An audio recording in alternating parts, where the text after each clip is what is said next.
Hi, I'm Jessen O'Brien. Hi, I'm Michelle Welch, and this is Seen That, and this week we're reviewing The Box by Richard Kelly. So, The Box is an interesting little specimen of cinema.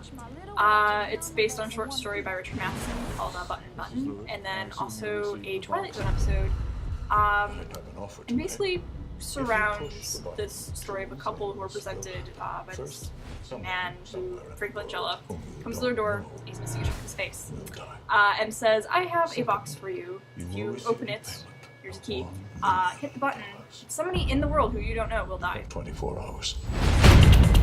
Did you get a chance to run that license plate number? Hello, Norma. I hope he isn't playing detective. I have quite a few employees. I mean, I definitely felt like I was expecting this to be a very long moral discussion of whether or not you should push the button, but I mean, it definitely is only a little bit about that. Then it gets very classic Richard Kelly crazy. But it's a lot of fun. It is unexpectedly enjoyable, I thought. We have to save your son or your wife is gonna die. How's she gonna die? You're going to kill her. Basically, this movie is preposterous, but you have to revel in that. It's just so absurd, but it's this, like, you have to respect sort of going outside the box, I guess you could say, to be corny. You'll definitely be spending your ride back from the movie theater discussing it, you know, whether or not there's a lot of Judeo-Christian imagery and what does that mean to you. This isn't a movie you'll leave the theater and never talk about again. I remember kind of feeling like the movie, Richard Kelly made a movie, and then its actors made a different movie, in a certain sense. My impression was that James Marsden, who plays Arthur, and Cameron Diaz, who plays Norma, who are the couple, they were making a very different movie from what it turned out to be. They were making this very dramatic, story, and they have this really great relationship that I kind of really enjoyed. It kind of, grounds it, but then it's like they're surrounded by this crazy sort of story that's going on that doesn't quite fit, but yet it makes it even more absurd, and you have to enjoy that.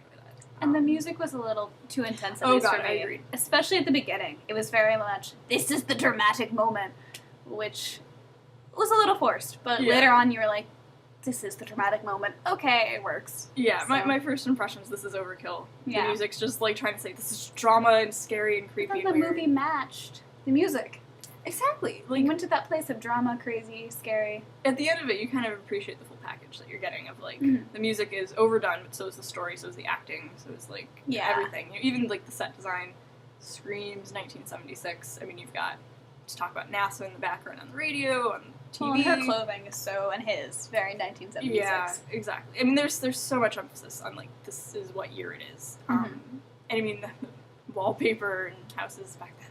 And you kind of, like, really get into the sort of, you really get into the mood and the atmosphere of the film.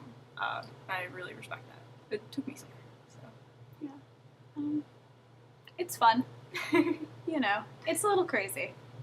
So, that's good. I thought Cameron Diaz was a little overly accented, but I'm never a big fan of her. Completely agree. There was, the accents, they were going for Virginia, and I felt like she was basing hers on Sookie from, like, True Blood, which is in Louisiana, and nobody even knows what they're doing on True Blood with their accents, so who knows.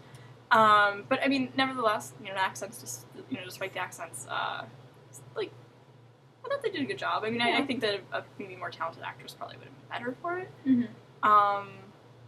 But, nevertheless, and Langella does a good job as this sort of, like, ambiguous presenter of boxes, missing face.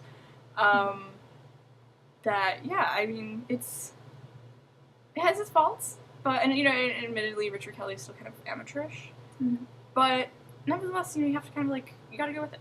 And I definitely had some very beautiful moments with the, I don't know if it was CGI or what, but whatever the graphics or manipulation were, there were some pretty cool moments with that, I will say. Yeah, I probably shouldn't exactly explain what's going on there, but there's some pretty things to look at. Sure.